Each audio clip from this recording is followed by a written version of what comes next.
Hello class 10 children.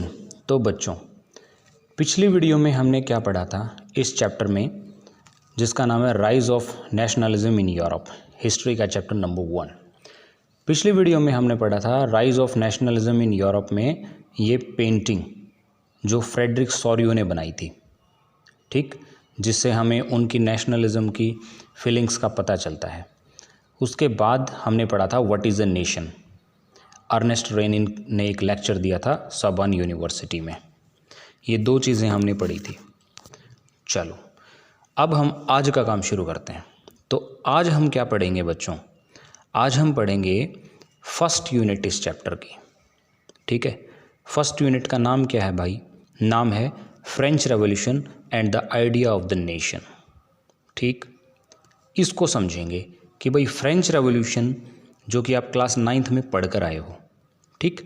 तो French revolution ने nation का आइडिया किस तरीके से दिया, और फ्रांस में कुछ भी होता था उसका डायरेक्ट इम्पैक्ट पूरे यूरोप पर पड़ता था, ठीक है। समझते हैं, बात को शुरू करते हैं।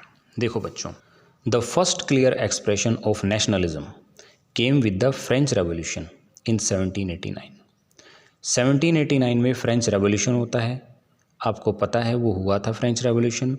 बास्टाइल का फोर्ट्रेस था, उसको तोड़ दिया गया था, है ना। लोग अपने राइट्स की डिमांड कर रहे थे, मोनार्की से और फ्यूडल सिस्टम से तंग आ चुके थे, ठीक। तो वो नेशनलिज्म का क्लियर एक्सप्रेशन था। कैसे, वो देखते हैं।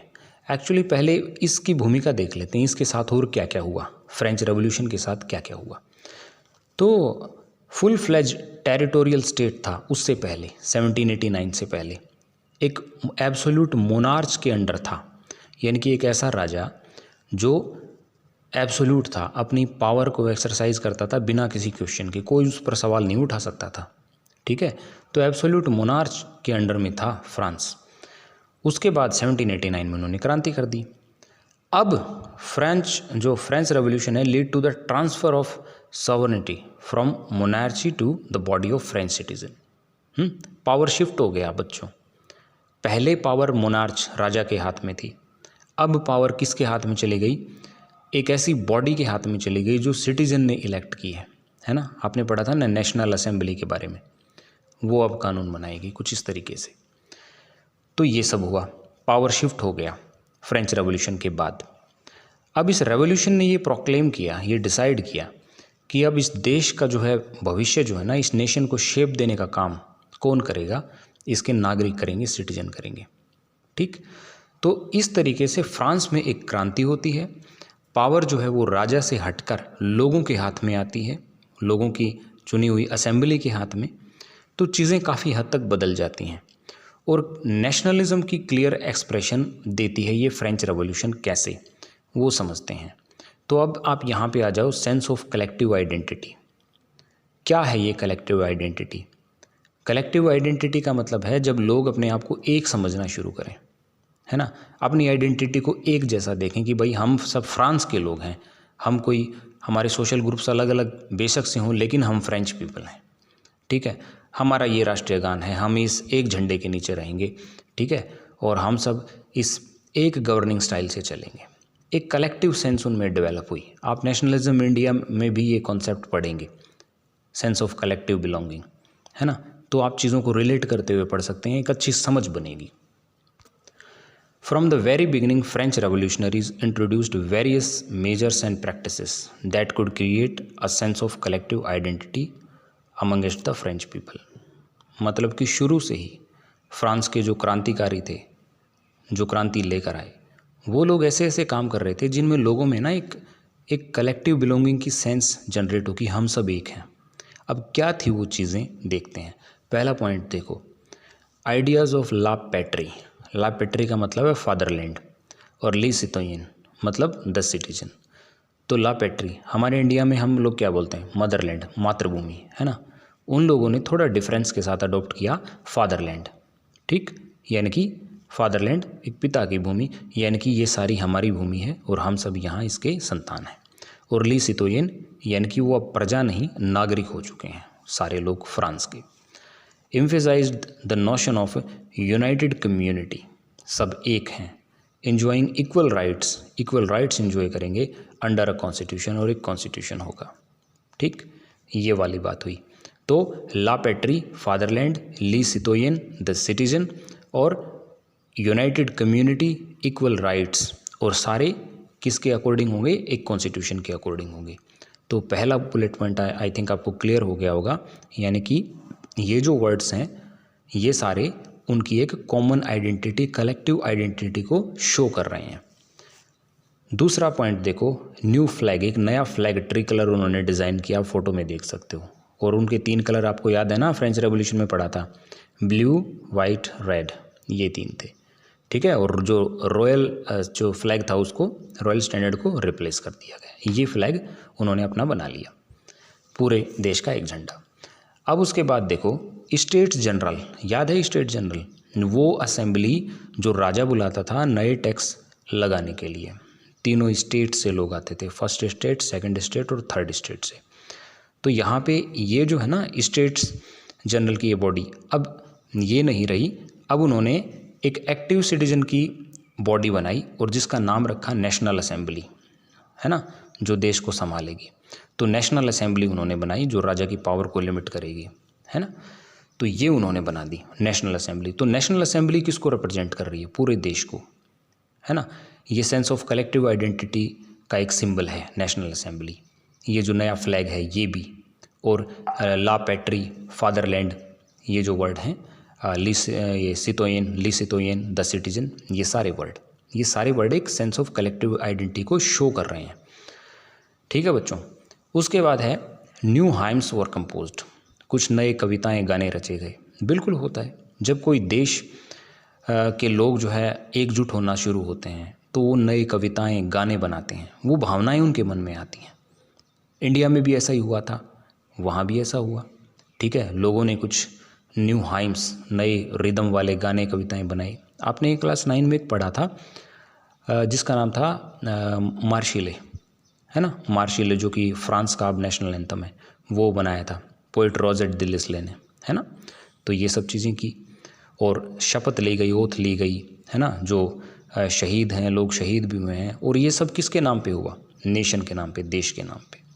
ए centralised administrative system was put in place and it formulated uniform laws for all citizen within its territory. Administration कैसा? सेंट्रलाइज्ड एडमिनिस्ट्रेशन, पूरी एक देश की असेंबली पूरे देश में एक जैसा एडमिनिस्ट्रेशन सिस्टम चलाएगी। पहले की तरह नहीं है कि पहले जगह जगह पे जो है राजा ने सामंत छोड़ रखे हैं और हर सामंत अपने अपने इलाके में अपनी अपनी मर्जी से रूल चलाता है। नहीं, वो फ्यूडल लॉर्ड वाला सिस्टम ख़त्म हो गया और यूनिफॉर्म एडमिनिस्ट्रेशन पूरे देश में लागू हो गया। उसके बाद है internal custom duties and dues were abolished and uniform system of weight and measurement was adopted, है ना। यानी कि जितने भी कस्टम ड्यूटीज़ थी, जो टैक्स थे जगह जगह पे लगते थे तरह तरह की, वो सारे हटा दिए गए। ठीक है, वेट और मेजरमेंट, चीज़ों को नापने तोलने का एक यूनिफॉर्म सिस्टम बनाया गया। ये नहीं कि आप कहीं जा रहे हो तो वही उतना ही वेट कुछ और तोला जाएगा और उतना ही वेट कुछ कहीं दूसरी जगह कुछ और तोला जाएगा। ठीक है, ये सारी चीज़ें ख़त्म कर दी गई ताकि ट्रेड वगैरह आसानी से हो सके, इकोनॉमी को सपोर्ट मिले। ठीक, रीजनल डायलेक्ट्स वर डिस्करेज्ड, अलग अलग एरिया में जो लोग अलग अलग बोलियाँ बोलते थे उनको ख़त्म किया गया, और पेरिस में जो फ्रेंच बोली जा रही थी उसको जो है एक पूरे देश की कॉमन लैंग्वेज बनाया गया। तो ये आपके टोटल पॉइंट्स हैं बच्चों। कितने पॉइंट्स हैं? 7 पॉइंट आप ये याद कर लो। ये सारे क्या बता रहे हैं? ये सातों के सातों पॉइंट ये बता रहे हैं sense of collective identity generate हुई फ्रेंच रेवोल्यूशन के दौरान। ठीक है, वहाँ के लोगों ने, वहाँ के क्रांतिकारियों ने इसके लिए प्रयास किए और ये सब हो पाया। तो ये सारे पॉइंट बताते हैं सेंस ऑफ कलेक्टिव आइडेंटिटी को। उसके बाद देखो बच्चों, the revolutionaries further declared that it was the mission and the destiny of the French nation to liberate the people of Europe from despotism. खुद तो आज़ाद हो गए राजा से, अब वो ये सोच रहे हैं कि हम यूरोप के जो बाकी लोग हैं उनको भी, ये जो डिस्पोटिक रूलर्स हैं ना, जो अपनी मर्जी चलाते हैं, इनसे आज़ाद कराएंगे, ये हमारी ड्यूटी है। ठीक, तो रेवोल्यूशनरी वार उन्होंने छेड़ दी और बाकी सारे एरियाज़ में वो पहुंच गए, बाकी आसपास के नेबरिंग कंट्रीज़ में, और उन्होंने वहाँ को जो है लोगों को फ्री कराना शुरू किया। जैसे जैसे ये खबर फैली ना, पहला पॉइंट देखो, the French armies began to carry the idea of nationalism abroad. तो फ्रेंच की जो आर्मीज़ थी, जो दूसरे एरियाज़ में, दूसरी जो किंगडम्स में घुसना शुरू हुई, तो उन्होंने क्या किया, जब ये सब खबरें फैली तो हुआ क्या, फ्रांस के अलावा जो दूसरे देश थे ना, आसपास के पड़ोसी देश, उन्होंने भी जैकोबियन क्लब बना लिए। जैकोबियन क्लब आपको याद है ना, उसका लीडर कौन था, मैक्सिमिलियन रॉबेस्पियर। तो उन्होंने भी जैकोबियन क्लब बना लिए, अपनी जो है राइट्स की वो डिमांड करने लगे, बात करने लगे, पॉलिटिकली एक्टिव हो गए। ये सारी चीज़ हुई, काफ़ी उथल पुथल का दौर था उस टाइम पे, ठीक है, यूरोप में। There activities and campaigns prepared the way of French आर्मीज which moved into Holland, Belgium, Switzerland and much part of Italy in 1790s। होता क्या है, 1790 का जो दशक है, जो फ्रांस की आर्मीज़ जो हैं वो इन ज़्यादातर देशों में घुस जाती हैं। हॉलैंड में चली जाती हैं, बेल्जियम में चली जाती हैं, स्विट्जरलैंड में और इटली के ज़्यादातर पार्ट में। आज हम इनको देश कह रहे हैं, उस वक्त ये देश नहीं थे। उस वक्त ये अलग अलग राजाओं के अधीन थे। वो राजा यहाँ पे अपनी रूलिंग करते थे। तो फ्रांस के क्रांतिकारियों ने ये सोच रखा था कि भाई इन राजाओं से यहाँ के लोगों को मुक्ति दिलाएंगे, ठीक, और उन्होंने अपनी कार्रवाई शुरू कर दी। तो यहाँ वो लोग पहुँच गए थे, जैकोबिन क्लब्स बन चुके थे। जैकोबिन क्लब्स के बनने से फ्रांस की जो आर्मी वहाँ घुस रही थी उनको सपोर्ट मिल रही थी, क्योंकि फ्रांस में जो हो चुका था वो अपने देश में भी चाह रहे थे, ठीक है। उसके बाद है outbreak of the revolutionary wars, the French armies began to carry the idea of nationalism abroad. और उसके बाद वो नेशनलिज्म का जो आइडिया है उसको दूसरे एरियाज़ में, दूसरे देशों में भी लेके जाने लगी। फ्रेंच आर्मी नेशनलिज्म का आइडिया दूसरी जगहों पर भी लेके जाने लगी। तो इस तरीके से ये नेशनलिज्म फ्रांस से शुरू होकर ये विचार, ये थॉट, डेमोक्रेसी का, आज़ादी का, इक्वल राइट्स का, है ना, ये सारी चीज़ें फ्रांस से बढ़कर और आगे दूसरे देशों में फैलने लग गई। ये हो गया। तो इस तरीके से ये प्रोसेस ऑफ नेशनलिज्म फैल रहा है फ्रांस से आगे बाकी देशों में, राइट चिल्ड्रन। और उसके बाद क्या होता है, फिर देखो बच्चों, विद इन द वाइड स्वे of territory that came under his control. यहाँ पे हिज का मतलब क्या है, नेपोलियन बोनापार्टे। तो नेपोलियन जो है पावर में आ गया था। आपको याद है जब फ्रांस में क्रांति हुई उसके बाद जो है नेशनल असेंबली आ गई, लेटर ऑन जैकोबिन क्लब आ गई, उसके बाद जो है डायरेक्टरी रूल फ्रांस हुआ। तो डायरेक्टरी के दौरान पॉलिटिकल कंडीशन जो है वो स्टेबल नहीं थी। इसका फ़ायदा किसने उठाया, जो वहाँ का मिलिट्री जनरल था नेपोलियन बोनापार्टे, उसने बेनिफिट उठाया और वो आ गया पावर में। उसने खुद को वो पावर में ले आया और बाद में खुद को एम्परर डिक्लेयर कर दिया। तो वो पावर में आ जाता है। पावर में आने के बाद फिर वो क्या करता है, वो खुद को 1804 में एम्परर डिक्लेयर करता है ना। तो उसके बाद होता क्या है बच्चों, डेमोक्रेसी तो डिस्ट्रॉय हो जाती है, ये बात तो पक्की है। द रिटर्न टू मोनार्ची, तो मोनार्क यानी कि वो राजा बन जाता है, एम्परर बन जाता है और डेमोक्रेसी को डिस्ट्रॉय कर देता है। ये हुआ, ये एक नुकसान हुआ नेपोलियन के आने का। तो एक बेनिफिट हुआ, वो क्या था, एडमिनिस्ट्रेटिव फील्ड में। एडमिनिस्ट्रेटिव फील्ड में या ये फ़ायदा हुआ कि उसने तरह तरह के रिफॉर्म्स जो है वो लेकर आया, ठीक है, और वो उसने अपने बाकी सारे एरियाज़ में जो जो उसने जीते थे वहाँ उसने लागू किया। तो इससे लोगों को जो है काफ़ी सहूलियत हुई और उनको अच्छा लगा। तो देखो यहाँ पे कहानी शुरू होती है फ्रेंच रेवोल्यूशन से। फ्रेंच रेवोल्यूशन होती है, नेशनलिज्म का क्लियर एक्सप्रेशन हमें वहाँ पे मिलता है। बहुत सारे सिंबल बनाए जाते हैं जो नेशनलिज्म का क्लियर एक्सप्रेशन है, ठीक है। उसके बाद जो है नेपोलियन पावर में आता है तो डेमोक्रेसी को तो डिस्ट्रॉय कर देता है, डेमोक्रेसी को साइड में रख देता है और ख़ुद को जो है एम्परर डिक्लेयर करता है। तो ये सारी कहानी हम देखते जाते हैं क्योंकि एक वक्त के साथ ये कुछ घटनाएं घट रही हैं, कुछ इवेंट हो रहे हैं। इन घटनाओं का जो है ना पूरे यूरोप की पॉलिटिकल सिस्टम पे असर पड़ रहा है। और कहीं ना कहीं चाहे ये घटनाएं फ्रांस में हो रही हों या कुछ दूसरे देश में कोई दूसरी घटना हो रही है, ये सारी जो इवेंट्स हैं ये पूरे यूरोप को खींचकर नेशनलिज्म की तरफ लेके जा रही हैं, ठीक है। आपको पता होगा नेपोलियन को भी हराने के लिए काफ़ी सारे देशों ने मिलकर अपने कई बार जो है फेडरेशंस बनाए हैं, ग्रुप बनाए हैं ताकि वो उसको हरा सकें। तो ये वो कलेक्ट हुए ना, क्यों, इसको हराने के लिए, क्योंकि वो उस पूरे यूरोप को जीतने के लिए चल पड़ा, राइट। तो ये सारी जो घटनाएं हुई हैं, इन सारी घटनाओं का एक लिंक है, और वो लिंक किसके साथ है? यूरोप में नेशनलिज्म लाने से। ये सारे इवेंट होते रहे और धीरे धीरे यूरोप में नेशनलिज्म आता रहा। तो नेपोलियन बोनापार्ट ने क्या किया? वो खुद पावर में आया, खुद उसने क्या किया? डेमोक्रेसी को डिस्ट्रॉय कर दिया, और जो है पहले वाला ही system, monarchical type of government आ गई वहाँ पे। हाँ, हम बात कर रहे थे एडमिनिस्ट्रेटिव रिफॉर्म्स की। तो नेपोलियन बोनापार्टे ने कौन से एडमिनिस्ट्रेटिव रिफॉर्म किए? भाई इनको बोलते हैं द सिविल कोड ऑफ 1804।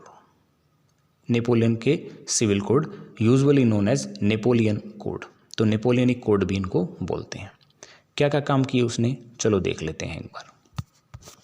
पहला तो ये है कि जन्म के बेस पे कोई भी प्रिविलेजेस थे वो सारे उसने हटा दिए। फ्रांस में आपको याद होगा ना, यानी कि किसी भी तरह के टैक्स नहीं देने पड़ते थे क्लर्जी नोबिलिटी को। अब ऐसा कोई चक्कर नहीं है, सब बराबर हैं कानून के सामने। इस्टेब्लिश्ड इक्वेलिटी बिफोर लॉ, ठीक है। और प्रॉपर्टी राइट भी दिए उनको। जो लोगों को ज़मीन मिली थी उनके उस पर हक थे, वो सिक्योरिटी से वहाँ रह सकते थे, अपनी खेती कर सकते थे। ये हुई बात। उसके बाद है this code was exported to the regions under French control. वो सारे इलाके जो उसने नेपोलियन ने जीते, चाहे वो डच रिपब्लिक है, चाहे वो स्विट्ज़रलैंड है, इटली है, जर्मनी है, और वहाँ उन सारे एरियाज़ में उसने ये रूल लागू किए, एडमिनिस्ट्रेशन को आसान बनाया, राइट। और abolished feudal system. Feudal system जो था, जो सामंती सिस्टम था, वो ख़त्म कर दिया गया। पीजेंट्स को सर्फडम से, सर्फ यानी कि वो जो किसान थे जो free of cost in feudals के लिए काम करते थे, तो उनको फ्री किया, उनको आज़ाद कर दिया। जो सर्फ, जो इस तरह के किसान थे उनको फ्री कर दिया, सर्फडम से फ्रीडम दे दी उन किसानों को, ठीक। मैनोरियल ड्यूज़, किसी तरह के भी कोई भी कर्जे थे, जो मैनोर, जो अपने अपने मालिकों के लॉर्ड्स के अंडर रहते थे, तरह तरह के उन्होंने कर्जे ले रखे थे, उन पर टैक्स बकाया था। तो जितने भी मैनोरियल ड्यूज़ थे वो सारे लोगों को के माफ़ कर दिए, फ्री कर दिए। तो इससे काफ़ी राहत मिली लोगों को।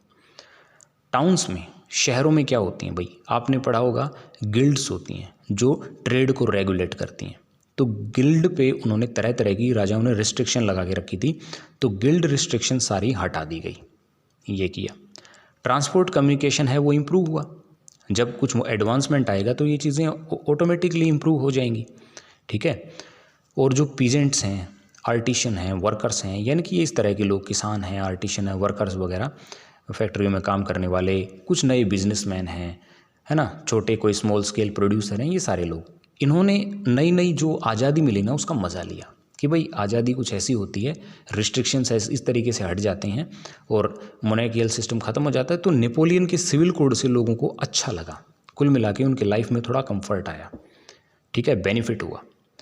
तो businessman, small scale producer particularly, और ये जो है यूनिफॉर्म लॉज थे, स्टैंडर्ड वेट और मेजरमेंट था, ठीक है, एक कॉमन नेशनल करेंसी बना दी गई थी।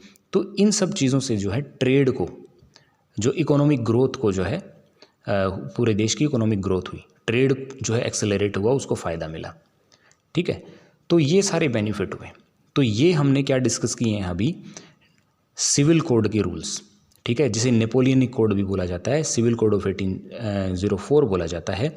और इसमें जो है सारे बर्थ बेस्ड प्रिविलेजेस हटा दिए गए, equality before law, property rights दिया गया, ठीक है। फ्रेंच जो एरियाज़ जो फ्रांस ने जीते थे उनमें भी ये चीज़ें लागू की गई। फ्यूडल सिस्टम को, सर्फडम को, मैन्यूरल ड्यूज़ को रिमूव किया गया, गिल्ड रिस्ट्रिक्शन हटा दी गई, ट्रांसपोर्टेशन कम्युनिकेशन को बेटर किया, peasant, artisan, worker, new businessman है, उन सबको आज़ादी मिली। तो ये सारे बेनिफिट इस चीज़ के हुए।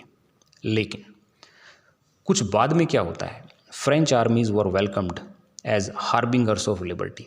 जब शुरुआत में तो क्या था कि उनको वेलकम किया गया था फ्रेंच आर्मीज़ को एज ए हार्बिंगर्स ऑफ लिबर्टी। हार्बिंगर्स मतलब लाने वाला, आज़ादी लाने वाला। पहले पहले जब इन देशों में ये फ्रांस की आर्मी घुसी, इन्होंने राजाओं से मुक्ति दिलाई, तो लोगों को जो फ्रीडम मिली वो अच्छी लगी, उनको ये आज़ादी दिलाने वाले लगे। लेकिन लेटर ऑन क्या होता है?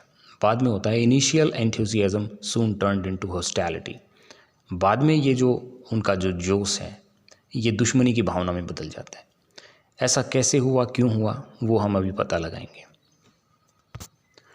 However, in the areas conquered, the reactions of the local populations to French rule were mixed थे, एक बार अच्छा लगा फिर बुरा लगा। यानी कि फ्रांस ने जो इलाके जीते तो उस पर लोगों के जो रिएक्शन थे उसमें मिक्स्ड रिएक्शन थे, अच्छे भी थे बुरे भी थे। कैसे?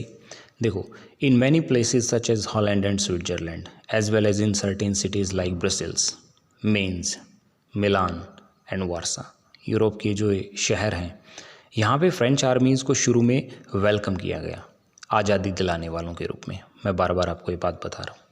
उसके बाद ये जो शुरुआती एंथुजियाज़म था, ये जो जोश था, ये जो खुशी थी, ये दुश्मनी में बदल गई।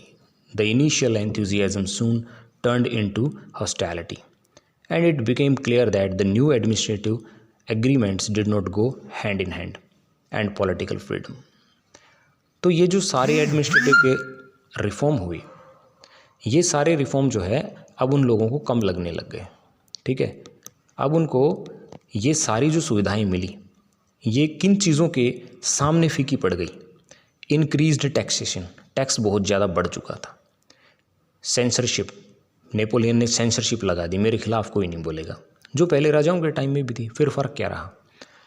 ठीक है, लोगों को ज़बरदस्ती आर्मी में भर्ती किया गया।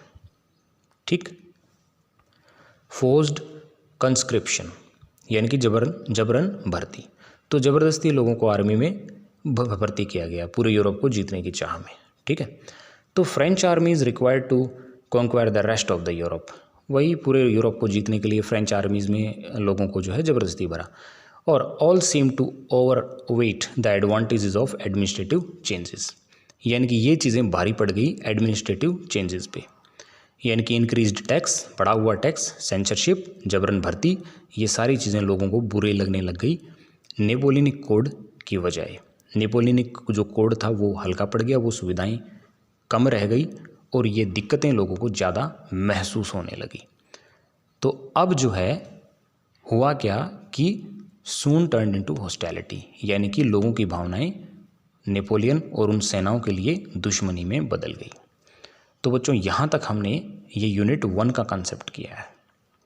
इसके बाद हम पढ़ेंगे making of nationalism in Europe, यानी कि हम यूनिट नंबर 2 में एंट्री कर जाएंगे। अब तक हमने क्या सीखा है? अब तक हमने ये सीखा कि भाई फ्रांस में रेवोल्यूशन होती है, वहाँ पे कुछ पॉलिटिकल चेंजेस होते हैं, नेपोलियन पावर में आता है। उससे पहले हमने ये भी देखा था कि कलेक्टिव जो है आइडेंटिटी वो लोग क्रिएट करने की कोशिश करते हैं और उन्होंने करी, वो सारे पॉइंट्स हमने पढ़े। फिर नेपोलियन पावर में आता है, पूरे यूरोप को जीतने की चाह में निकल पड़ता है। शुरू में उसकी आर्मीज़ का वेलकम किया जाता है, बाद में वो भावनाएं दुश्मनी में बदल जाती हैं। तो ये यूनिट 1 में हमने ये सारी चीज़ें पढ़ी हैं। ठीक है बच्चों, उसके बाद हम दूसरी यूनिट पढ़ेंगे अगली वीडियोज़ में। तब तक के लिए बाय बाय।